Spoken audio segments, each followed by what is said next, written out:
Ladies and gentlemen, welcome to DappRadio, episode number 4. Today we have the founder of World Wide Web on with us, Mr. Hacker.eth. How's it going, my man? I'm good. How are you? I am excited, pumped. It's Friday afternoon here, feeling it's Friday, good. Then it's Friday. It's Friday. That's right. The markets are going crazy, but maybe we'll save that for later. So, markets? look, what? We build. We're out here building. I haven't had a chance to look at the markets. I've been too busy in this bunker that I built to build the game. Right. We don't have 7 different devices auto-pinging us every 0.05% movement. Rule 1 of crypto, notifications off. We're in the long term, baby. That's right. Well, hey, I appreciate you coming on to the show here. Really excited to dive into... Oh, absolutely. Excited to dive into who you are, what you're building, want to talk about the project. So let's kick it off. Would love to really hear your story and how you got to where you are today. Yeah. So my name's Thomas Webb. I go by a few names, Webb or Mayines, which is hacker.eth with a 3 in it. Because I just feel like that seemed like a 90s thing to do, like something out like a hacker movie or something, but now it makes sense. I didn't really think about the 3 in Web3 at the time, which is like I should take very edgy. Very right. It's like I see people do it now, and I'm like, okay. I started that. I'm going to take credit for it, but now like people are thinking about it, and I was like, I just did it thinking like 1990s, like, oh, what if it was a 3 instead of an E? Like anyway, so I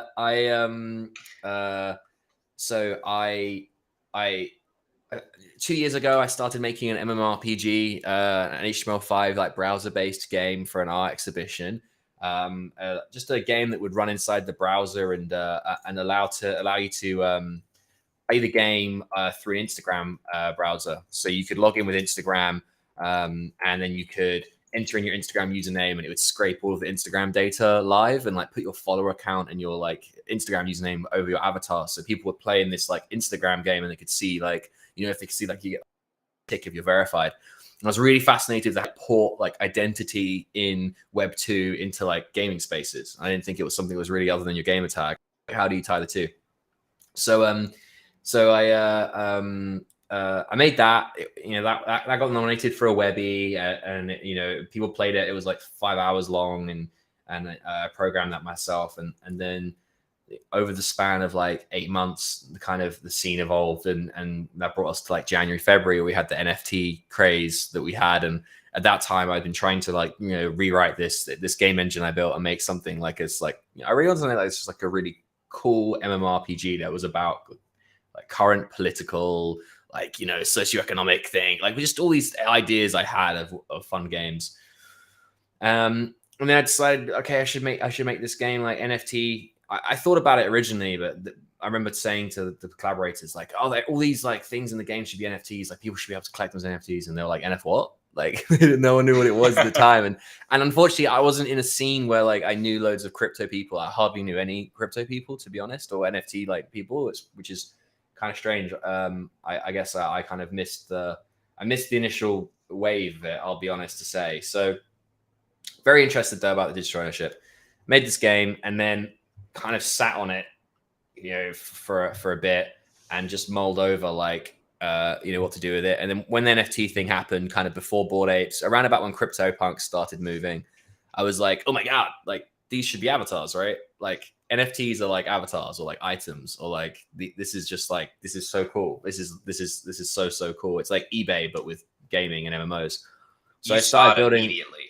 Yeah, straight away. I was like, this is going to change the world. That's it. Like the second the Beeple's piece went for 83 million, I was like, it's done. This is done. And then so I started building like crazy. And then Meta came out with the announcement that they're changing their name. And when that happened, it was like just like light bulb when I was like, oh my God, like virtual land. Like virtual land is like, if it's scarce, like it's a valuable thing if you have a good game. So we did a land sale. I did it in a month because I was really hell-bent on like launching before my 30th birthday. Web3, there's lots of threes in this. So I we did in a month, we did that. And what we did is every week I wrote a quest that was like an hour or two long, and you log into the game with your Web3 wallet, and it would let you play as your CryptoPunk or, your Lava Lad or, I want to start naming all the collections, but I'm kind of like, who do I name? So I don't want to like be as your Cool Cat, as your Subduck, like, any of that OG kind of stuff. And your Mooncat was like the second thing we put in there. And that was cool because we brought the on-chain data in. So if you customized your Mooncat, it would reflect in-game, which was really interesting. Like, you don't have to do anything on our game. If you change the on-chain data, it would just reflect in the game, which I thought was like really cool. It's like, wow, these avatars are completely decentralized. So we did that, and after like week 2, I think it really hit me. Like it blew up. We had like thousands and thousands of people playing the game, and then it got to like week 3, and the servers were crashing, and I'm like, okay, this is a beast. And we did some really cool stuff. Like we'd have high scores in game, and when you completed the quest, it would raffle. So you'd run a raffle to get a whitelist spot. And so people would come into the game 2 days later for a reveal event, and it was sick. We had this thing. I remember like SP, one of the devs, he'd hit a button and it would just send fireworks off in game, and the board would be like Ready Player One. It'd be like, you've been entered into the whitelist, or you didn't make it. And we'd just be standing there and we'd hit it, and like the fireworks would go off, and everyone would just be like, yeah, no, yeah. Like it was a really interesting, like real time thing. And we're talking like thousands of people were doing this. I think in the game there's like 700 people, 800 people standing there at that one time. Wow. Got to a point where we had to like start sharding the server, but because I built the game to run in the Instagram browser, it was like really efficient. So anyway, the land sold out, immediately, and you guys, like, you've covered it. You covered it from the very beginning, actually, from before the land sale. There's loads of great articles I know you lot have written about it, and all the craziness that happened from there. And then yeah, from there I sat down. I had this vision. It was like, okay, I want to make an MMO. I love RuneScape, love World of Warcraft, but it was always like a bit of a grind for me, and I wanted to try to work out how could I make something that felt a little bit more like, I love playing Clash of Clans. Like I really like free-to-play games, and I actually used to make free-to-play games. Like, I started making video games 10 years ago, 15 years ago. Yeah, like 15 years ago, and play to win games. So pay to win, sorry. Free to play, pay to win. I like it how like that model should exist. You should be able to pay to obtain things, but it shouldn't be. I like the way that the market, the automated market maker nature of the blockchain enables that to kind of pivot a little bit. Mm-hmm. And so since then I started to do that. So I started employing people. We're a team of like, we've got quite a few part-time, like there's like 40 of us, but a really great team, people all over the world, incredible CTO and some amazing game designers. And we've just been building ever since. And here we are on the cusp of our alpha version 2. So we decided to rebuild. Well, I'll get into that in a minute, but we decided to just scratch and rebuild everything from the ground up to do what we want to do.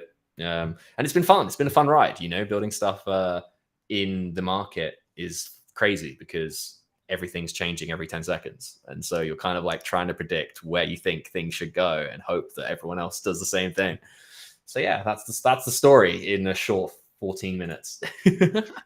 So when you were first starting to build games 10, 15 years ago, was crypto even on your radar? Let's say 10 years ago. Was it even on your radar? When did you first... When was the intersection it was. Actually, it was because I learned to program. I really taught myself to program when I left... when I left university. I dropped out of university and decided to teach myself how to program games properly. But I knew about crypto, like, fairly early. It was on the radar. Like I was a Redditor, so I'd see it on the internet. But it wasn't something that I got involved in until after I started making video games, because it was one of those things. I didn't have the money really to invest into crypto, and it was like I wasn't nerdy enough in a punky kind of way. Like, I wasn't a back end developer. I was like a front end game dev. Like I wanted to make iOS games and stuff. And I made an iOS game when I was like 23, spent 2 years making it, like an indie dev thing. Got greenlit on Steam back when you had to like go through that like Steam greenlight process, which was crazy. So that was like my past. So I totally slept on crypto. I didn't really actually get into crypto until probably the first time I minted an NFT, which was in 2018, I think. I minted an NFT on one of these platforms like Cargo or Mint. When I was trying to do the art exhibition thing, I was like, oh, I should buy some Ethereum and see what happens here. And I did that, and then that was probably it. So yeah, because for me, I found out it from friends, and it was always like investment. It's like, oh, buy this; it's going to go up in value, or it's an investment. And then I just remember at the time thinking, like, I don't. It was that classic thing. It was like, I'm very much like that. I'm like, all right, well, right now, like, the world is not ready for this, so we can run around and jump out, but it's just not ready for it yet. So I'm just going to chill and do other things until it is, and then yeah. That's amazing. So you literally leave school, teach yourself how to program, and you start building games. You build for iOS, you build for Instagram, and then you come across NFTs. You see that this is going to be the future, and you start incorporating that into the game, and you enter the world of crypto, blockchain, Web3, Metaverse craziness, super fun craziness. And now you have a monster community. I think the last time I was looking on Twitter, you guys are at 116,000 people on Twitter. You have thousands of people playing the game. Yeah. What was really, I'm curious about the evolution of the dev side of it, because you've been building games for a while, and then now you're building in a totally new environment with, it's a game changer. So what were some of the, I don't know if they're difficulties, but what were the differences between building in Web2 and then building in Web3? And what are some of the most important things you learned? So I was really lucky because when I got into Web3, I like became friends with a developer who went to university and studied Web3 and Solidity. And like, I basically would just learn off of them. Everything, I would ask every question I could. And very quickly, but to me, I was able to understand that like blockchain was just replacing a traditional part of the development stack and putting it into a decentralized form, right? It's like a database, it's a ledger, it's a database though, right? And you could run functions on this database by sending gas up to it, but anyone could do that. And once I could understand that, it was like, oh, well, we can just replace this part of our code with this part, with the blockchain bit. And the login thing was like really cool, right? Because it's just like a JavaScript extension to run to open up a Web3 wallet and to, verify that someone owns it and then grab the information from blockchain. So I think in terms of the development point, I mean, writing a Solidity contract really isn't actually that difficult. Like for an ERC-71, you go open Zeppelin, you can find them. So getting information and working out how to do it, I don't think that those things were like really, really tough. That I think the hard thing, it was like, the thing we had a difficulty with was like validation.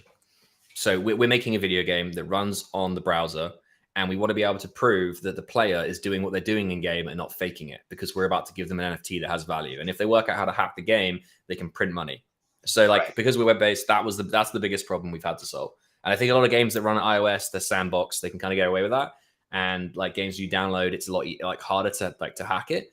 But I think for us, we want to be like super accessible, run on mobile, and not have the restrictions of the App Store or any of these other stores. We want to be completely free in our choices to like how we operate the game, and also work using MetaMask, so you can just log in quickly.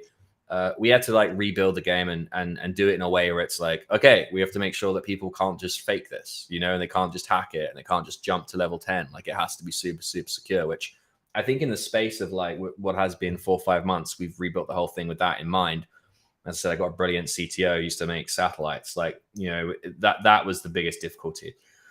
I think from there as well is like, we spent a lot of time deliberating about L2s, and I don't think that's a problem because, a lot of the games are switching which L2 they want to use, and it's like a very interesting conversation about what kind of technology you should, jump from. And I believe in I like the idea of like ETH, and I like Ethereum, and I like L2s, like I like the ZK rollups thing. So deciding on what kind of L2 solution to use, I think that's also something that was a bit of a tricky one. And I think coming into it, it's like it was easy to know what to do in January of last year.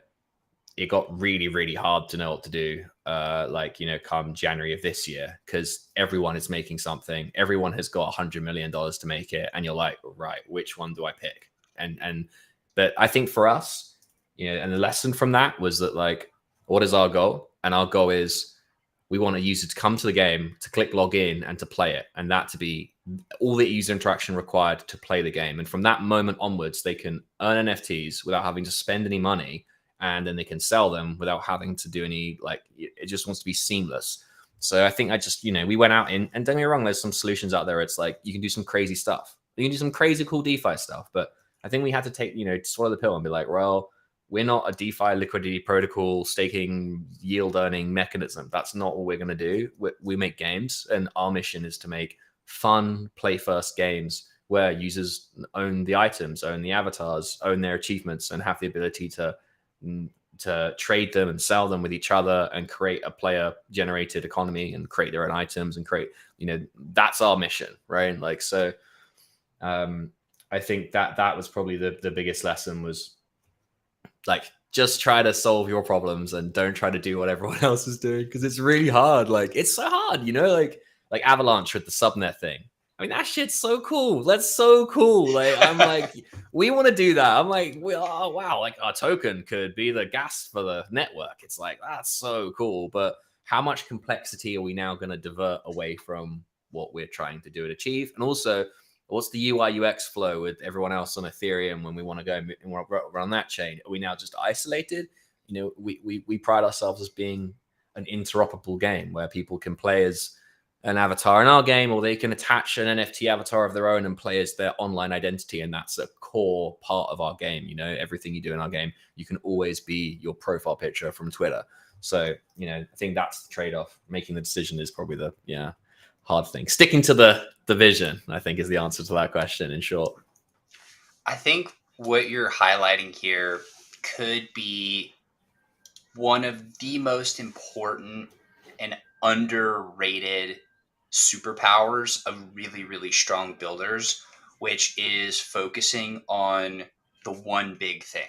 Like, the one most important thing that this is my non-negotiable, or just a couple. These are my non-negotiables, and everything else, like, it's just it's the equivalent of a fart in the wind at this point. So like, it would be nice, but if it doesn't do number one, we're out. And for us, that was UI UX. This has to be effortless. It cannot be.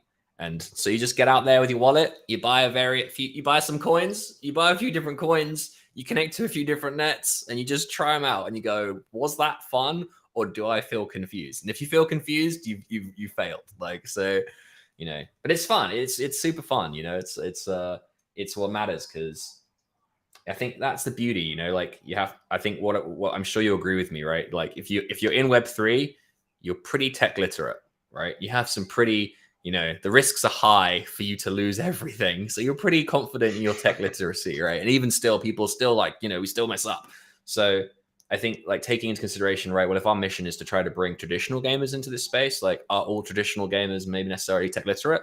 I know people who download apps from App Store maybe necessarily aren't. And that is maybe, in a way, some of the kind of users would be like, hey, try this game out. This is a new concept for you. So we want to make it easy. If it's a hyper accessible game, it should be, like, super easy for everyone to be able to play in some capacity. So Agreed. Completely agreed. I think the litmus test is, well, first I want to close the loop on the first part, which is having that laser focus. It gives you the ability to very quickly and easily make decisions that are really important, because you say, is this going to get me further down this road? If so, yes, let's do it. If it's not, I don't have to think about it. I don't even have to think about making that decision, because it doesn't fulfill these few criteria. And so that frees up your mental bandwidth to then be more creative on how you solve for the most important problems, which allows you to be really, really good and really, really focused. I love 100%. Also the idea of making it hyper accessible, because for games that are, Metaverse games, Web3 games, this new iteration of gaming, for it to replace the traditional gaming, I think what everybody forgets is it has to be an incredible game. Yeah, like, it has to be great. The game has to be fun. Good. Yeah. It has to compete against League of Legends, World of Warcraft, Rocket League, blah, blah. It has to be more fun. And all of the additional benefits of ownership in crypto and earning, that stuff's the cherry on top. Yeah, it is now. I think it was at the start, like a year or two ago, when you were building in that space. It was like, whoa, like, you know, it was a big deal. I think now you're seeing like all of these traditional Web2, like look at like Gala Games, for example, the deal they just did with Epic Games. Like, you know, this is co-founded by a guy that's, you know, worked at, you know, was co-founder of Zynga. Like, these are industry veterans that have come in and know what they're doing, and they're doing a great job of it. I think for us, you know, we're a pixel game, which is already a niche. But there's a beauty to pixel games, because like you can view things in a different way to other games. And there's a reason that games like Among Us are so successful. There's a way that we consume information on a 2D screen, and it just translates. And so what's nice about, I guess, what we're trying to do here is that, like, you know, Candy Crush is a 2D game. That's one of the most addictive games ever made, like ever, right? And why is it so addictive? And what's nice is, you know, I've got this great team of game designers and game developers who we spend countless hours not only playing every indie game you can possibly imagine, and like our Steam accounts are ridiculous. We're passionate about like, what is it that makes these games fun, and how can you cherry pick the best parts about them and throw them together into an experience? So, you know, we launched the alpha for landholders. So just landholders got to play it. We got this, you know, this little alpha demo of the game that we've been building, and like, it's insane. Like, we built this boss fight, and they defeated the boss fight in 3 days. No one on the team has managed to kill this boss. We thought it was impossible, and they did it in 3 days. And then to top that, like, I thought the high score was like 4 million. Someone today went and got 65 million. Like, absolutely, like, insane. Oh my God. Just absolutely, like, I can't explain to you how crazy this is in context of how much we've been making this game for the last 3 months, and we've all been playing it nonstop, and it's really addictive. But the feedback from the community has just been like crazy. And so we're like, oh, wow, we've made an addictive game, and it hasn't got progression. It's just something you play for a bit of fun. But I did that whole like 80s Japanese arcade thing, you know, like Pac-Man. When they made Pac-Man, they realized like, oh, wait, we need a leaderboard. Like, you know, like people want to, that was it. You played Pac-Man to get like to the highest point of the leaderboard. So we put a leaderboard in there, and it's really fun. It draws in your PFP or your avatar. So you have your ENS name and scrolls, and you have your PFP on the leaderboard. It's like very Ready Player One vibes. That way you can flex. You can flex. Yeah, you get it, right? You can flex. You're like, yo, look at me at the top. Like, and that so until we have like some more of the progression stuff in there, like that's the focal point. But, you know, it's so for us, at least, we've acknowledged that we're not going to be other side, you know, like, hey, check out Unreal 5 engine, like Fortnite, you know. But Fortnite's great, and a lot of people play Fortnite, and Call of Duty's great. A lot of people play for Call of Duty, but a load of people play like indie games on Steam. Like, it's a huge gaming demographic. Why do they play them? They got fun game mechanics. They got something fun about them. Like, there's something, the aesthetics is nice. Like, it's casual or it isn't casual, or it's got a good progression.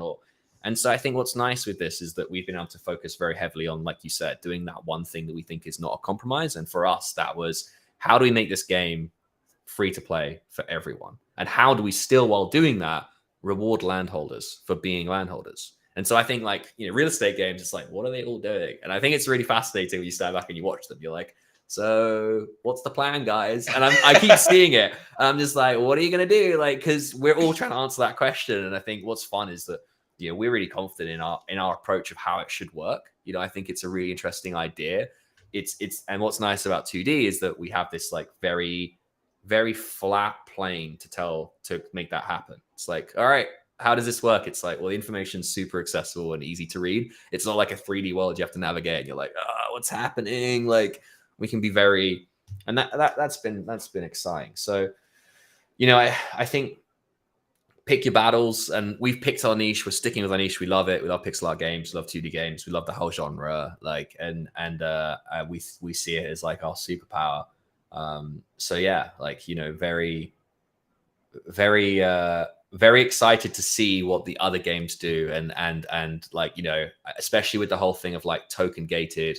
You know, some games make you pay $500 to play it. Like, that's a bit crazy, is it not? But it's interesting because it's like the psychology thing. You know, like, you see the GDC talks.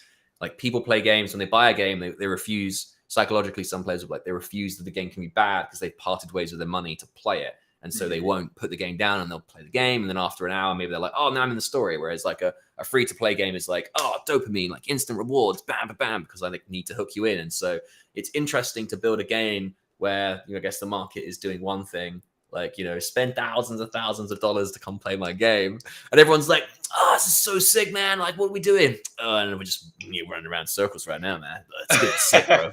It's gonna be sick, man. Just wait. Like, and then at the other side of it, you can have like a game that's free to play, and then now your goal is like, all right, what value do you give the player? Like, why is the player playing your game? And I think the pinnacle answer to that is that the player is creating the game assets. No one is giving them out. The player creates them, crafts them, and with that asset now lives forever on the blockchain, and there is a memory of the player burnt into it, whether it be through their name on the item itself or through like a royalty in a secondary market trade. Like, why is the player not rewarded for creating the item in the first place or finding the item? So I think there's loads of really fun things you can do when you kind of defocus from making it like flashy and actually think about, right, like, what would be a really cool game? Like, what would be a really fun game that you could just make? Like, yeah, straight up. So yeah, I love that. I love that. There's so many pieces here that other Dapp builders, people who are looking to gain insight into games, players that are trying to understand this better, or really anybody. I really want everybody to focus in on. It's the fact that you guys did not try to go out and blindly follow the marketplace. You did not go out and say, what's everybody else doing? Let me copy and paste and just try to be another right token economy. Print the NFTs, guys. Exactly. I wish we did. We'd be rich. We'd have so much money to build all the 3D games you can possibly imagine. Right. But what you guys did was you started with what's fun, and if I was a betting man, which I'm not, because but says the guy that's like invested into the cryptocurrencies. Right. Okay. If I was an uncalculated betting man, I would say that you guys have probably infused what you find fun based on research and what you just, the feeling of it, intuition, and the expression of what y'all have found to be the most fun. That is what the game is. And it's not just a copy paste of the marketplace, but it's really like it's a creation. I mean, it's art that you guys have built in the form of a video game that's really fun. And so what I like about that is nobody else is going to be able to copy that, or like they can copy it, but they can't get ahead of you. They're trying. I'm sure. And every great breakthrough is going to have the copycats, but they're never going to be able to get ahead of you because it doesn't exist yet. Because you guys have to keep experiencing life and existing and building and creating, and you're always going to be creating something new. So you're charting your own path, so you don't have to worry about other people and what they're doing, because you're creating something completely new. And that is what gives you the edge. Now you're learning from what's going on with other games, obviously. And there's a difference between copying and learning, but nobody's ever going to be able to stay a step ahead of you or to like outcompete you at what you're doing, because you're creating something new and something that's totally unique. And it is an infusion of you guys. Like just the pixel idea and the 2D space, and making something that's really fun, that's an addictive game. That's very contrary to the marketplace, yet it's so successful. Right? Yeah. Right. Yeah. Well, like, that's proof in the pudding. Yeah. Thank you. Well, yeah, everyone went crazy about the whole 3D thing. And it's like, we're a few years from that, like recent reports, like Meta's like, we're selling commercial dev kits now. And it's like, well, look at the Oculus, scenario in 2014, like they bought them. And how long did it take Oculus to go from dev kit on Kickstarter to like, where we are now, where I went on holiday and I saw some kids standing in the airport playing on their Oculus. It was like, wow, that was a moment for me. I was like, all right, okay, don't get me wrong, I'm flying British Airways. Like, clearly these people, aren't doing bad, so they can afford this stuff. But even still, the fact that it's now broken to this point, it's like, okay, it's getting there. But like, for that technology to spread. So, in my opinion, it's like, this is the beautiful thing, isn't it? It's, I still think pixel art games are going to be a bit like Facebook just announced they're bringing 2D games into VR. Like they built a whole SDK for it. It's super important, and there's a reason for that. I think there's a beauty behind pixel art games that goes beyond that goes beyond kind of just like the art form. There's something nice about the viewpoint, right? It's like there's something cool about it. You're looking into this like, well, this bird's eye thing. So yeah, I think I feel very, very confident about our ability to stay ahead, because it's like what's nice is like, okay, I'm the founder, CEO. My team is super on board with the vision, and we don't have like anyone telling us what to do. Like we're just passionate about making a great game and a really fun game, and that's everyone's passion, and we're hypercritical of it. And as you said, like the ideas that we're trying to make happen now are going to launch. We've been thinking about those for 6 months, or how are we going to do this based on what everyone else was doing, and be like, right, well, okay, we're going to go this way. And I think that's the thing, isn't it? You just have to look at, it's like with all games, you kind of just, you look at the vision of where something's going, you determine, is that going in a direction that I think is, fun, and is the way to go. And at the end of the day, it's a game. It's, you're there to have fun, but also for me, like I like the idea of finding community. And when I play Warcraft, like same with my brother, who's now on the team as well. And him, he's actually running the team. Like when we joined a guild in World of Warcraft, there was nothing better than coming home from school and like never really fit in, and then get on, and then like the guild leader being like, yo, like Webb, like I was a priest healer. It was like Mr. Bubbles was my name. And he'd be like, yo, Mr. Bubbles. He's like, yo, Mr. Bubbles, where you at? Like, we're going to raid, you're my healer. And I'd be on this guy. I've had this guy's back, but like, I was like, wow, like I had a friendship, like we had a trust thing, like he's going in. I'm like, I got you, bro. Like, it's all good. And it was that relationship was formed entirely online. And that was a function of my ability to heal in a game, right? Which I would admit, if you're a healer, I mean, like, the demand is pretty high. Everyone wants a healer. Like, so, especially a guy called Mr. Bubbles. Like, you're going to trust that guy. Like, he's going to shield you up. But so what I love about this game is, like, I'm seeing the community. It's like, we're building this with the intention. I'm sitting back and I've seen what's happened with Axie. And I've been chatting with everyone. I've been talking to all the guilds. Like, I understand what they're trying to do. Like, and it's like, okay, well, guilds are going to change. Guilds aren't guilds like friends hanging out anymore. Guilds in this GameFi universe are going to be businesses, industries. They're going to be able to coordinate and control assets in game that are going to have so much value, they'll be able to sway a game economy or sway who's going to win. And the coordination of those assets and also the players that hold them or are contributing to it, they're going to be able to take down in-game content, put their mark on the game, and all these things in a way that's never really been achieved before, right? Because you'll have people coming in spending like, I've just dropped $1 million building like the best item stack for a team. Now I'm trying to hire the best players. And it's like with GameFi, we can build all of these tools where it's like, cool, like you have that item. All right, well, like if you want to lend it out to someone, or if you're a guild, you want to lend out items or resources to your players, and a percentage of those automatically get then given to the guild treasury. These are all like, this is a DAO. This is a sub DAO. Like this is a snapshot vote. All of these protocols have been built in a way where we can just latch into it, pop open an iframe, and like, here it is. So I think it's really like really exciting from the perspective of when you think about how much time you play video games. You spend like 7 hours a day. If you like, I used to play like when I was at school, like I spent 7 hours a day playing WoW. I'd get up early in the morning, like 5 a.m. to play WoW for like an hour and a half, and then go to school and then play at WoW at home. I had like a remote PC set up at school, and I would like stream like 10 FPS and just like if I wanted to, and just stupid. I loved it. I'm laughing because I did similar things. Yeah, right. I was a paladin healer, so I get you. No way. Well, you know what it's like. You're pally healer though. I regret not. I always thought pallies were too righteous for me. I was like, I'm a dark, troubled. Oh, I'm an emo priest. I can be a shadow priest every now and then. But now I know like a pally is such a goated like spec. Like I play pally in a Diablo, and I'm like, why did I never do this? Like Crusade, this is sick. Like I should have done this sooner. But so I love Diablo too. That's where I learned about Hammerdins, and that's why it landed in the pally. Yo, Blessed Hammer. I got the 5-set stack. You know what I mean? I got 25,000% damage. It's things like this. You play these games, and you're like, I remember that moment when I completed that set piece. I'm like, all right, I've gone from being cool to being ridiculously goated. Now I'm a god. Yeah, now I'm a god in this game. I am a god. And so it's like, those fun moments, it's like you take those out and you build them into the game. But I like the way that it's like, all right, well, we get to decide is that, if that's a rare event with this technology, it's like, well, what if that stuff is owned by the guild? The guild owns that gear, right? And now the guild lends that gear out to a player to go and lead them on and it's now you have like collaboration on a whole new level. It's, it's kind of a different approach of how things work. So, looking at what everyone's doing, it's just a battle of trying to kind of be like, right, well, you've got because I can't, like, not to deviate too much, but the one problem that, not problem, but thing I've been thinking about constantly is we open the floodgates, right? And we put out this big, sexy new cinematic trailer that everyone's going to love and it's going to be great. And we do like a little bit of the advertising thing. You know how it is. You get those Twitter ads rolling, you know what I'm saying?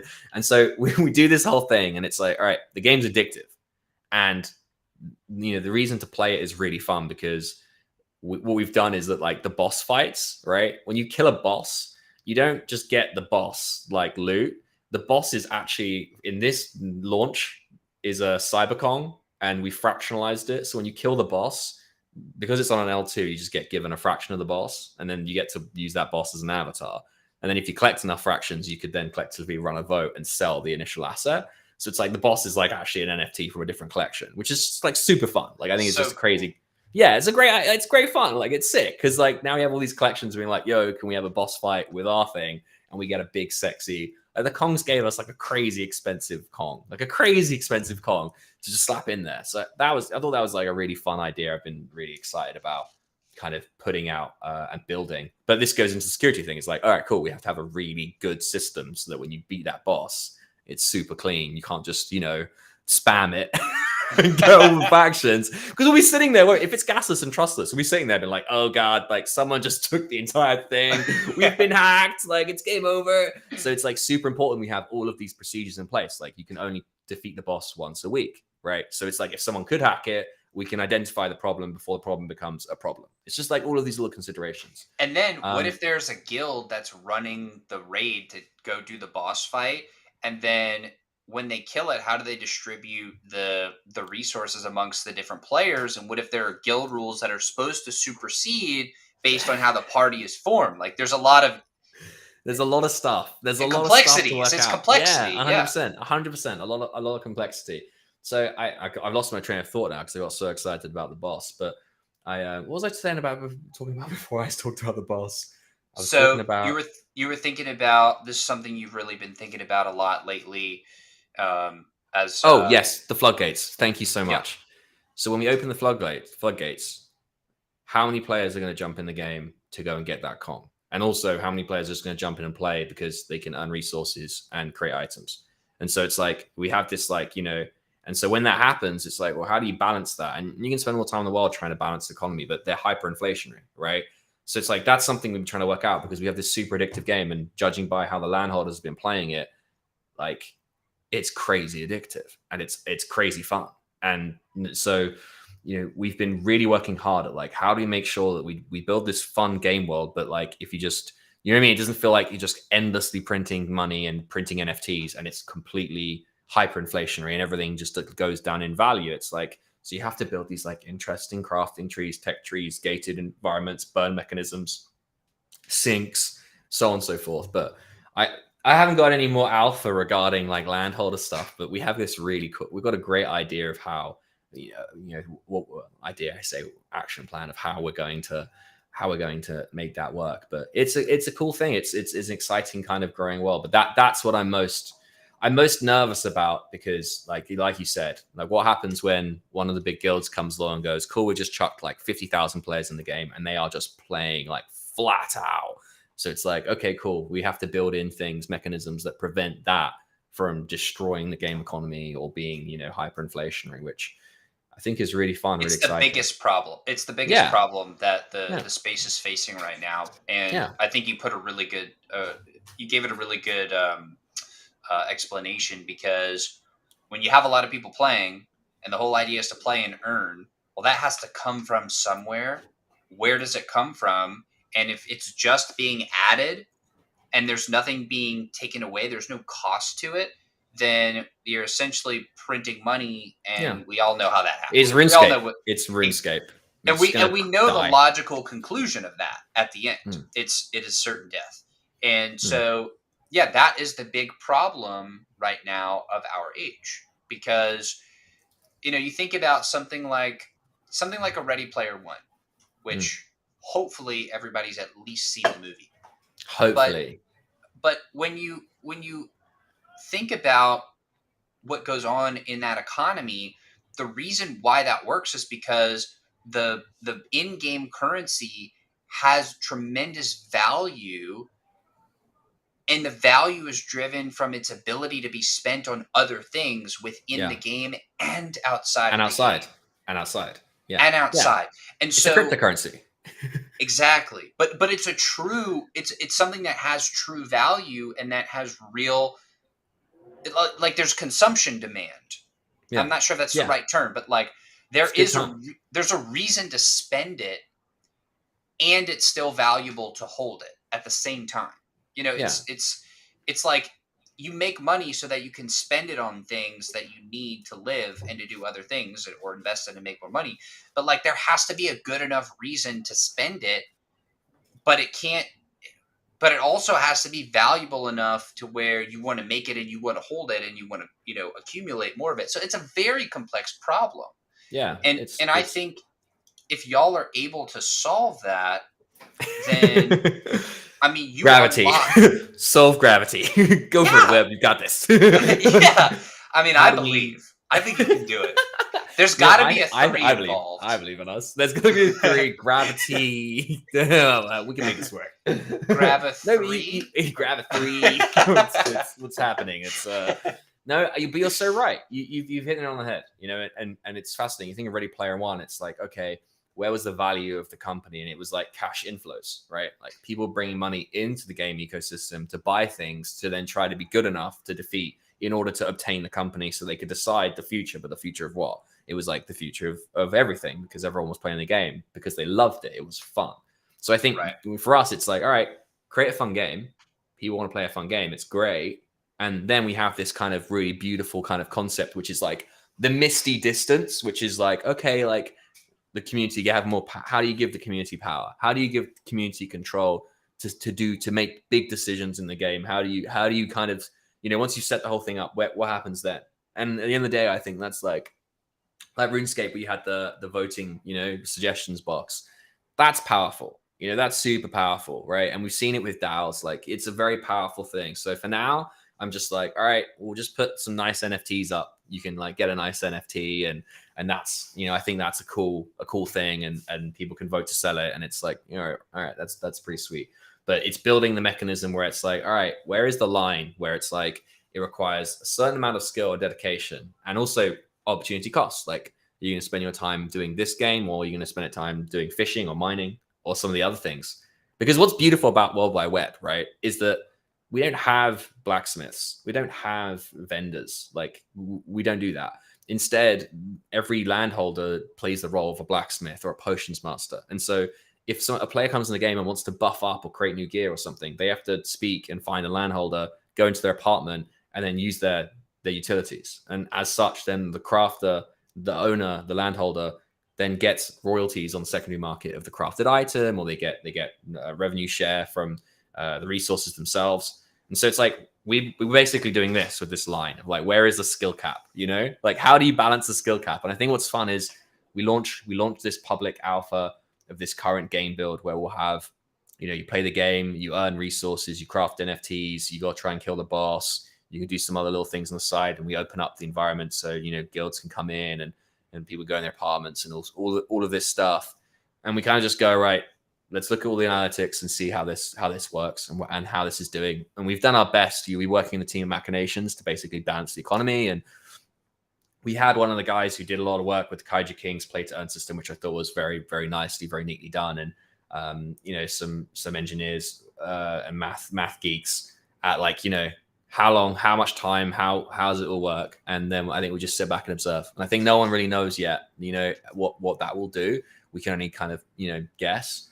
So yeah, we'll see what happens. We're prepared for every outcome. So it's going to be really exciting to see, if it, I just can imagine like, because it's cool because like, I just imagine like a landholder being like, what do you do? It's like, I've got a small apartment, so I can only have like a blacksmithing thing in there. And I've set up a blacksmithing shop and I'm out there every day mining stuff. And I'm like, come use my stuff. And then they're getting resources from it and they level up their stuff. And now they've got this like, someone's in the chat like, yo, I need to get, this weapon made. And it's like, go to apartment 797. Like that guy's got a great smithing table. His rates are competitive, and you go in there and him and his friends are hanging out watching a YouTube video because you've got like live syncing YouTube. And it's just an interesting kind of metaverse like concept of like, what if this actually was how the real world works when we have augmented reality glasses? Like, what if this is actually how it could be? You know, everything that's digital can just be freely traded and crafted and created, and it's kind of got that vibe to it. So yeah, it's super, super exciting. I'm very excited to see how it pans out.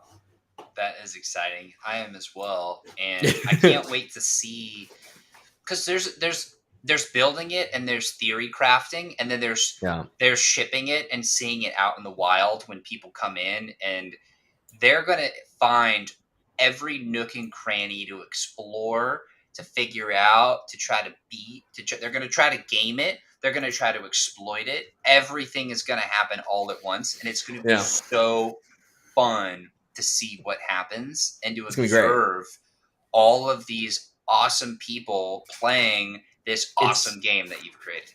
It's the best. We're all in the team chat, and we're like, yo, like we have a team chat for like news of like what's the community up to right now, and like, you know, things like, oh, like this guy just wrote this guide, and we'll all go in and read this guide, and it'll be like, this dude's just made like a full-blown wiki and broken down all our game design and then their strategy, and then like 2 days later someone else has got a new one and it's a totally different strat, and we're sitting there and we're like, I think we need to like, you know, nerf that item, and like, oh, we need to buff these two because no one's really playing with them. And it's just fun to be so connected. I think, like, you know, when we play World of Warcraft and read the patch notes on a Wednesday, you'd be like, oh, why they nerfed that weapon? It was so good. Or why they nerfed that spell? I mean, like, Ethereum was created because Vitalik's Warlock's Siphon spell got nerfed. So I think like it's really fun to be connected with the community and to try to kind of like avoid that. Like, wait, oh my God, we have the next founder of Ethereum, like the next founder of the future blockchain in our community. He's there somewhere, like, or she or they, they're there. I love that. So I wanna scope out for a second, and I want to just get your thoughts on the future, because there are very few people who are in the position that you are, where you've been building games for a long time. If you're a student of history, you've seen the progression of the video game industry and of video games themselves progress over time. There's so many interesting dynamics, you know, from the coin-based stuff, and then you had the consoles when you buy the game, and then now there's free to play, and there's you know, cosmetics, and there's all the, you know, different types of games, all that stuff. Now we have the internet and the blockchain and crypto and AR, VR. Where does this all go? What does it look like when it's truly at scale? Yeah. And how do we best position ourselves as people who want to move up in life as a function of being tuned into this kind of technology and progression? Yeah. It's funny you mentioned the CoinUp stuff, because my dad he did the CoinUp conversion of Outrun from the Commodore 64 on the Commodore 64 when he was 17 years old. There's a Eurogamer article about it. So I grew up with that kind of like, you know, why did Game Boys blow up? Why did like home computers blow up? And that kind of history lesson of like, why the tech bubble of 2000, you know, the WEB2 bubble. I think for me, I was like, there's a few talks of me in like 2017 talking about like the future and what I think would happen. And it was always very heavily like VR based. I think there's some limitations with VR because of the whole, like, you know, kind of like, you know, motion sickness thing, which is quite a mission right now. But I just tend to like step back and be like, what are all the tech companies doing right now? Like the big ones, and they're all focused on AR. And I think AR introduces a very interesting kind of proposition. If you look at like Instagram and TikTok, it's plagued by face filters. And like I was one of the beta developers, like a small group of, it was like a few hundred people, and we were in a Facebook group. Like, and some of my friends are, you know, on stage at Zuck, you know, like from the face filter thing. And I remember when we first were making those like face filters, and I was thinking at the time, like, if the goal then, right, was how do you get thousands of artists to create augmented reality effects, things that were cool, because no one at Facebook is creating a cool augmented reality effect. Like the artists are the people who don't work for anyone, right? It's that classic thing. And so they built this platform that was like drag and drop, super easy to build an effect. It was like you drag a few nodes together. All the AI and machine learning face tracking was done for you. You just had to like stick an image or a 3D model on your face or a face mesh, and they just did it. It was really simple. Anyway, so fast forward to now, and it's like, you know, anyone can make a face filter. Like, you know, there's millions of face filter developers, and it's really easy to use and extremely powerful. And like when I see it, I'm like, okay, what are they doing? Like they're very clearly teaching creators how to make effects so that when we have augmented reality glasses, you're going to be able to sell a virtual avatar. You're going to be able to create an IP and create an avatar of it. You're going to be able to wear virtual fashion, because these things we've seen from Instagram before that happened. Like people value digital assets, right? Gary Vee says it all the time. Man, you on TikTok? Like, you got virtual assets. That's what you got.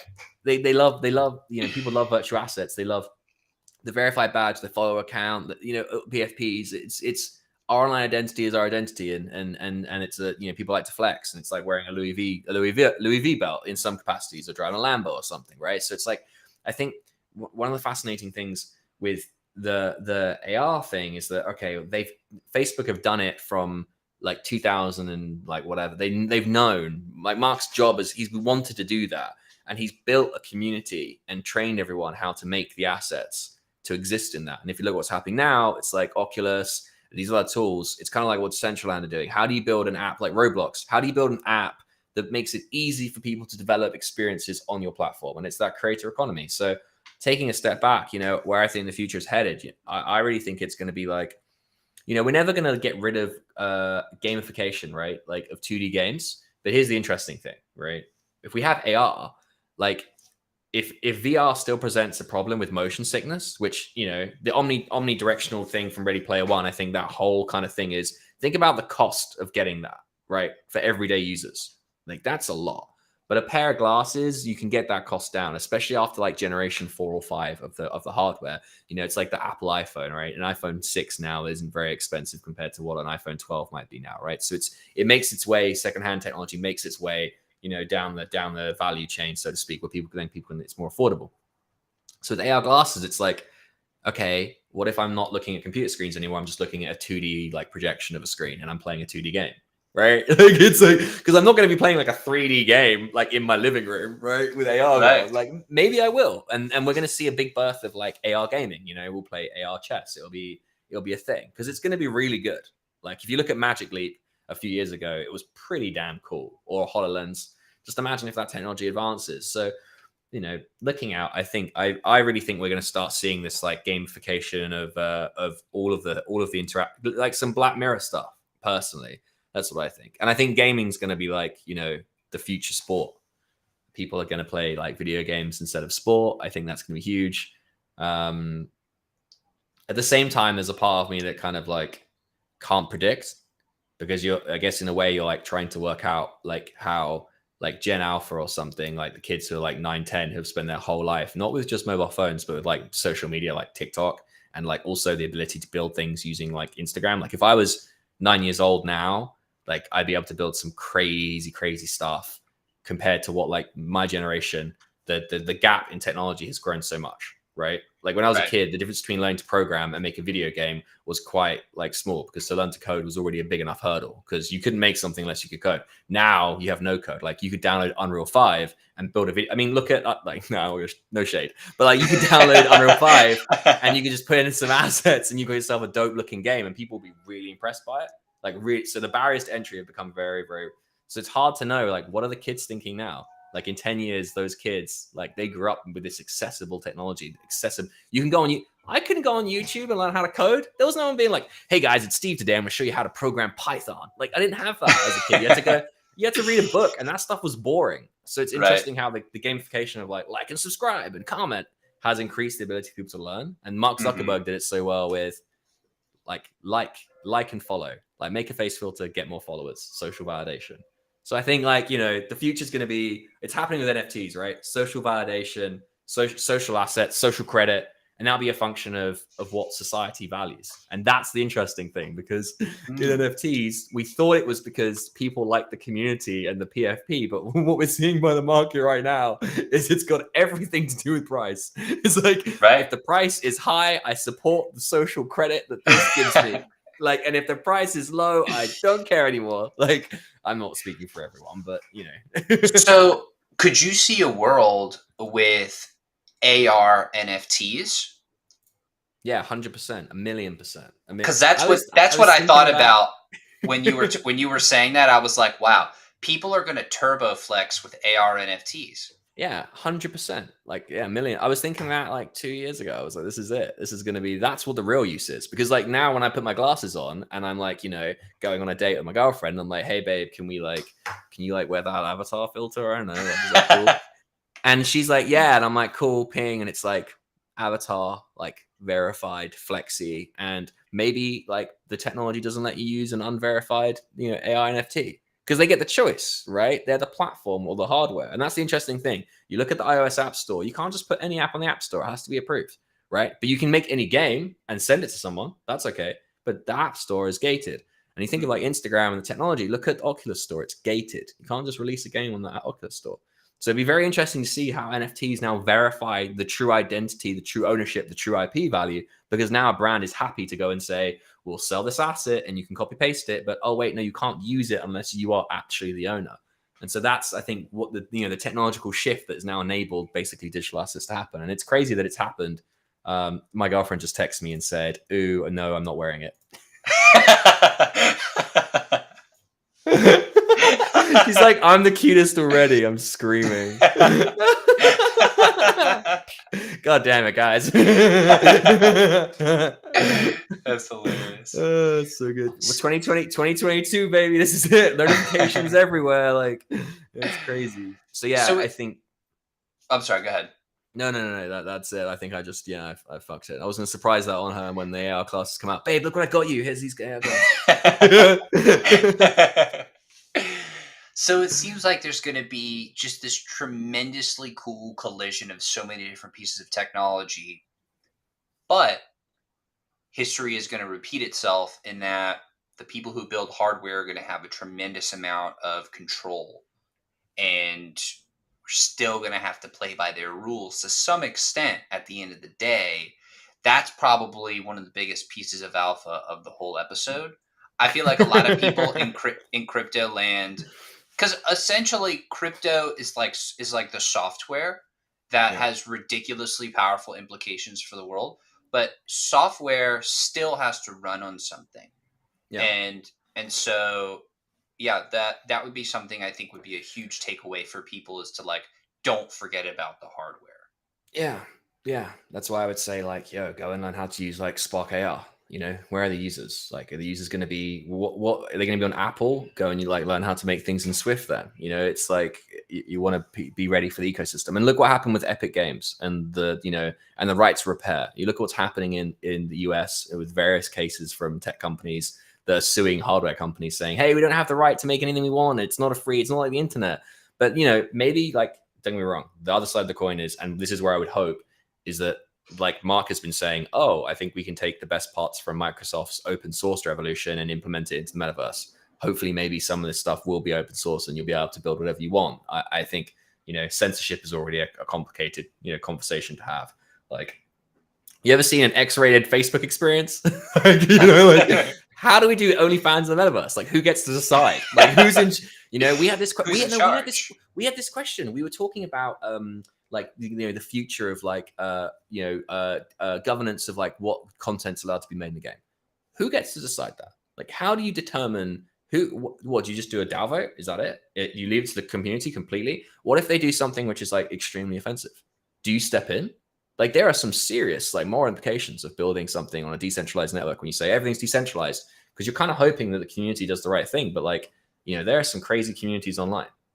You know what I mean? So it's like, you're kind of like, it's a extremely difficult thing to go and do. And you take the Facebook approach, and it might be a little bit too vanilla. No avatars on Facebook. Actually, there's a pretty good one. There is actually a really good avatar one on Facebook, made by Paige. Paige made that. It's a really good one. But anyway, yeah. So yeah, who knows? Software hardware battle. Let it begin. Let it continue, I think. Let it continue. Yeah. Touche. Well, I know we're going over time here. It's all good. I appreciate tremendously, your time thus far. I always like to just kind of like reel us back. Let's get some actionable, practical action steps that we can actionable action steps. Let's get some action steps here for the people. I want to give like almost like beginner, intermediate, advanced type of action steps here. If you're a complete newbie, you're just starting out in this world of crypto. First of all, welcome. It's crazy. You're gonna have a lot of fun. How would you help people get started? And what does that even look like? How do they get up to speed? Yeah.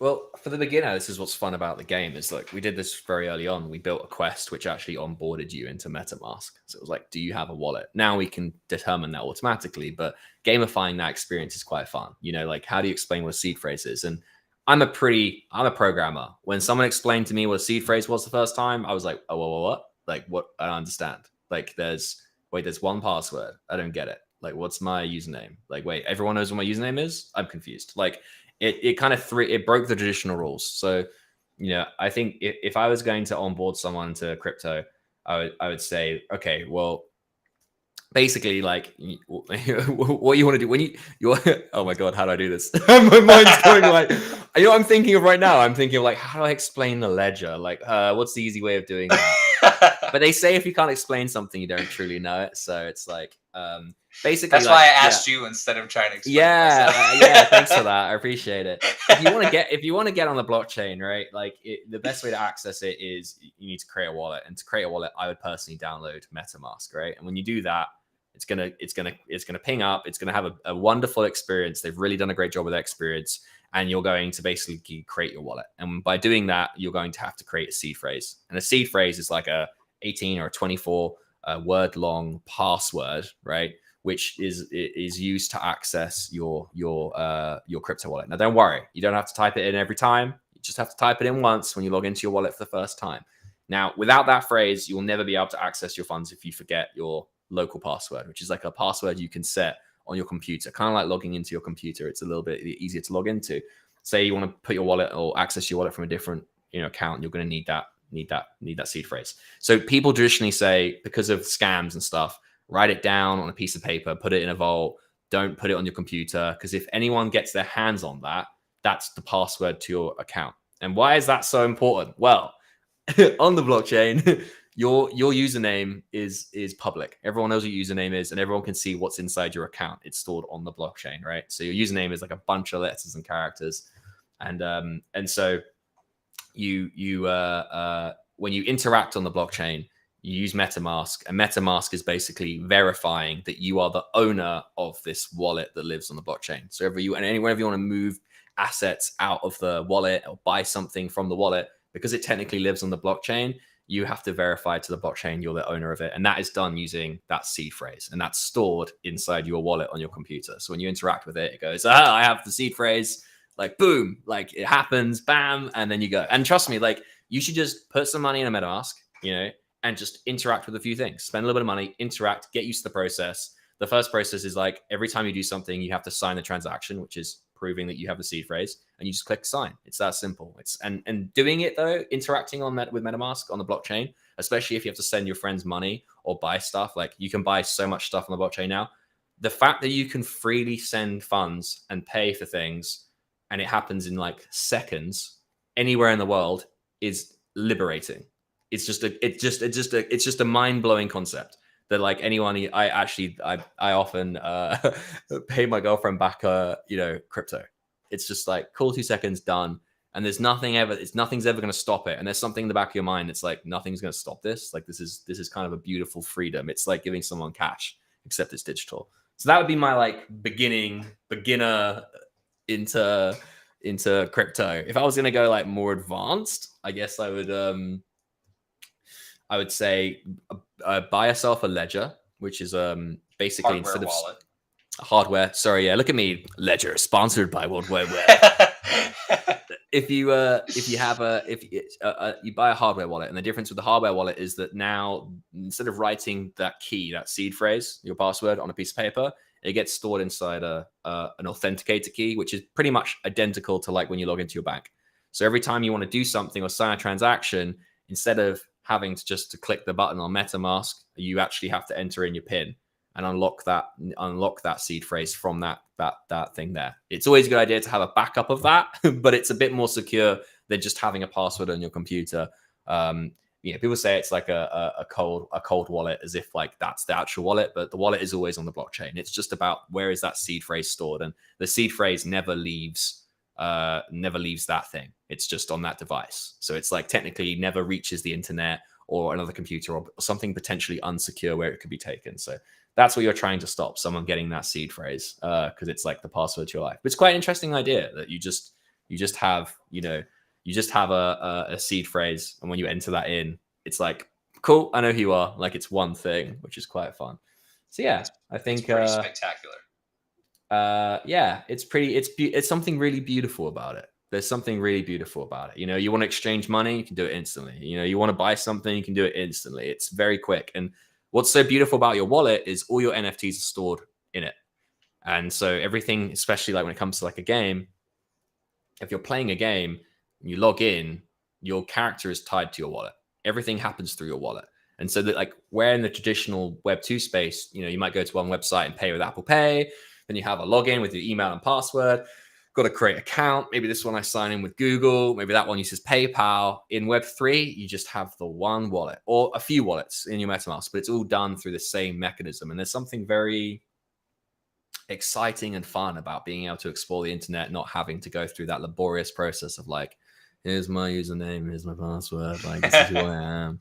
So yeah, that's just the beginning though. There's loads of really crazy, cool, fun things like DeFi protocols that I'm sure DappRadar have written loads about, and all sorts of different things like where you can stake money and because it's like, because everything's public. What's really beautiful about it is that people like me or other developers, DeFi developers, have access to knowing what you own. So because I have access to know what you own, I can also have access to put things into your wallet, which is, an interesting concept. And so if I go onto, the blockchain, I can research who owns what things, and then I can send them stuff.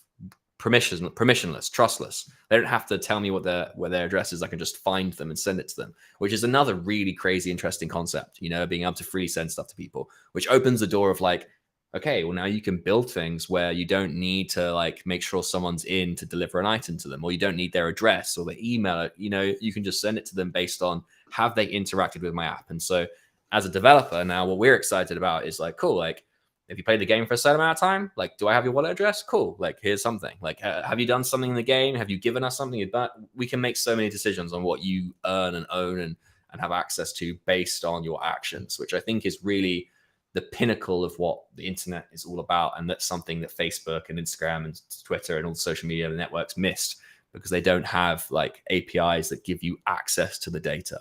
I don't know anything about what you like. All I know is that I can pay them $100 a day and they'll tell me that you're someone that's into the things that I'm trying to advertise for. That is the limit. That is it. That's all I'm allowed. And it's really good and it's really expensive, but it is really good. But what if I want to do something more? What if I want to be able to build something smarter, like more intelligent, based on what you like to do, what you're doing? I think that's what's beautiful about the kind of the future of gaming on the blockchain. You have the ability to curate experiences, not based on what you think someone's doing, but what they're actually doing, what they're actually engaged in. And that's cool, because at the end of the day, we're always trying to make games more human. I love that. That is a very quotable thing to just take out, shove that into your brain. Take that for sure. Okay, last question for you. Yeah. Who is your guru? Who do you look up to, learn from, and you're like a role model for you? Whoa, that's a big one. Who do I look up to? I already have to think about that. It's weird, like I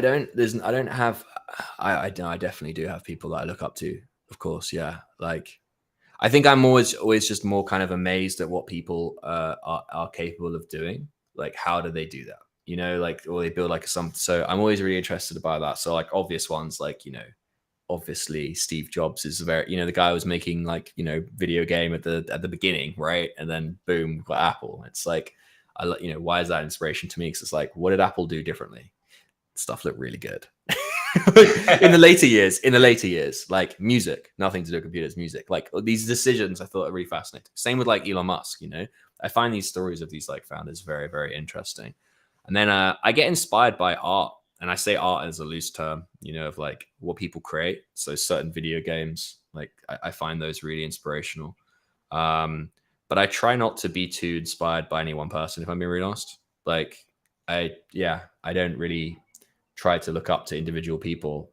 My tactic is more to kind of just be like a curator of great ideas. And so, I just try to experience as much stuff as I can and to have an opinion on it and to kind of trying to like, I always just listen to what I believe in, what I think is cool based on like what are all these things. And I'm really critical. I can be really like harsh. Like if someone makes something amazing, I'll just be like, nah, it's fucking stupid. That's fucking stupid. Like that shouldn't be successful. And I know why it's successful. And I'm like, I know why it's successful. And then someone will do something really amazing and it won't be successful. And I'm like, that's a fucking amazing idea. Which I think is an interesting like critique thing, where you're like, it's so I'm a fan of ideas, I think I don't like to get bogged down too much because people are personalities, right? They have egos, they have, they have approaches, they have things they want to try and achieve which go outside of the product, and like, or it's a complicated thing to have as a role model, I think. So, for me, it's like I just try to listen to my heart always and be a curator of like, passion and yeah, for me, it's I look up to all of the people that are doing incredible, like, incredible things, making incredible games. Like people like the guy who made Stardew Valley. I bet my chat now on Discord's losing it. Like, the developer, told his girlfriend that he's gonna spend a few months making a video game, and like every month he just kept telling her it's gonna take another month. And after like 3-4 years, they're like everyone, and she's like, supporting him completely. He doesn't have a job. He's just programming every day. And, the community's big and everything, but like, he's just making a game based on Harvest Moon. And so it's like, he just followed his heart of what he thought was a great game. And then, game sells and it sells $20 million. And Stardew Valley now is arguably one of the most successful games like to come out on Nintendo Switch. It's like, how did that happen? Like how? And you play the game and you're like, oh, I get it. Like, he loved Harvest Moon. He loved Harvest Moon. And he also loved a lot of other things. And it's like he followed his vision and was probably in a hole. So I think, I commend people that, believe in themselves and, go and try to create something like from like their idea. I also obviously like love the guys that like John Carmack, he's great. Like, when I made 3D, like when you made 3D, when you invented 3D, when he's like, well, yeah, I was trying to, it's like, what? Like people like that. I'm like, yeah, okay. Like you're an amazing guy. Like, like, or the guy, I remember once I met the guy made Crash Bandicoot or something. He looks just like Crash Bandicoot. If you ever meet him, I can't remember his name. If you ever meet him, he works at Oculus now. If you ever meet him, like he looks just like Crash. It's really funny. Like it's like you're like, wait a second, something's going on here.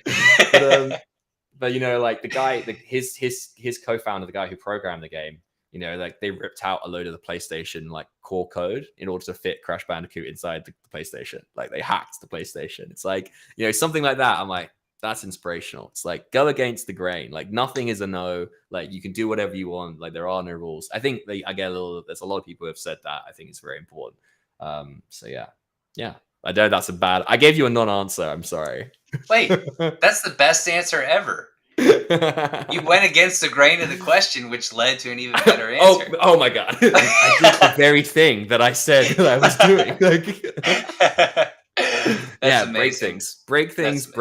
That's the rule. I love it. Well, we're an hour and 13, ending into 3 minutes in. So let's keep it to an hour and 13 minutes. Love it. How do people get more engaged? Obviously in the description is the website, the Discord, the Twitter, anything outside of that on top of that. Yeah, I mean, obviously, like head over to web.game. You can subscribe to the Discord channel or the Twitter. Discord's the best place to go. Twitter's really good, but yeah, if you don't have some land, you can't play anything just yet. You can get the land on OpenSea if you just want to dive in and play the game now. But we'll be launching the game in. I'm not allowed to say. Soon. The official statement is soon. We'll be launching the game publicly soon, so you'll see it there, and I'm very excited to see all of the DappRadar reports you'll be making about all of the transaction like volumes, all the play volumes, your deep dive. You do a great job over at DappRadar. I love what you guys do. It really, like, every week I read your like top 10 crypto NFT games and reports, and yeah, it's like they're very nerdy. I love it. They're really analytical. It's like, so it's great. And thank you so much for having me. I really appreciate the time to come chat here and chat with you about all these fantastic things. It's been an absolute pleasure. A fantastic Friday night. Awesome. Well, I feel the exact same. I appreciate your time, and looking forward to seeing the release, and wish you the best of luck. Sweet. Yeah, I'll have to get you in on the alpha. Give me your wallet address. I'll get you put in. Awesome. You're the man. Sweet. Stay safe. Thanks a lot. Good night. Bye-bye. And everybody, I want to thank you all for being here, and I'll see you on the next episode.